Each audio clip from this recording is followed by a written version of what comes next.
केवल एक तिथि नहीं है, ये केवल एक उत्सव नहीं है। डोला पूर्णिमा वह रात्रि है जब प्रकृति स्वयं श्री कृष्ण के सामने नतमस्तक होती है। सब कुछ अर्पित होता है, फूल, पत्ते, भाव, पर उन सब के बीच एक मौन साक्षी रखा जाता है, आम। क्या आप जानते हैं, आम को इसलिए नहीं चढ़ाया जाता कि वह मीठा है, उसे इसलिए चढ़ाया जाता है क्योंकि वह धैर्य का फल है। आम तुरंत नहीं पकता, वह समय लेता है, धूप सहता है, वर्षा सहता है और फिर पूर्णता को प्राप्त करता है।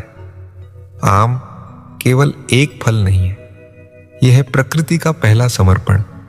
आम कच्चा होता है फिर भी वृक्ष से जुड़ा रहता है, और जब पूर्ण रूप से पक जाता है तो बिना बुलाए स्वयं धरती पर आ गिरता है। ठीक वैसे ही जैसे एक सच्चा भक्त अपने अहंकार को पकने देता है और फिर उसे प्रभु के चरणों में अर्पित कर देता है। डोला पर विराजमान श्री कृष्ण सिर्फ झूले पर नहीं झूलते, वे तो भक्त के हृदय पर विराजमान होते हैं। और आम उस हृदय का पहला फल है जो भक्त कहता है, प्रभु जो सबसे पहले मेरे जीवन में आया वह सबसे पहले आपका है।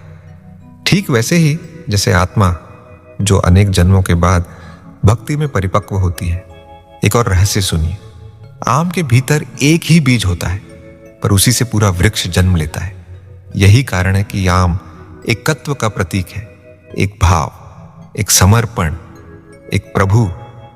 डोला पूर्णिमा की रात्रि यदि आप मौन होकर देखें तो पाएंगे झूला हिल रहा है, पर वास्तव में आपका अहंकार डोल रहा है, और आम आपके भीतर के मैं को प्रभु के चरणों में धीरे धीरे गलने की अनुमति दे रहा है। यही है डोला पूर्णिमा का रहस्य, जहां फल नहीं चढ़ता, अहंकार उतरता है। जय राधे, जय श्री कृष्ण।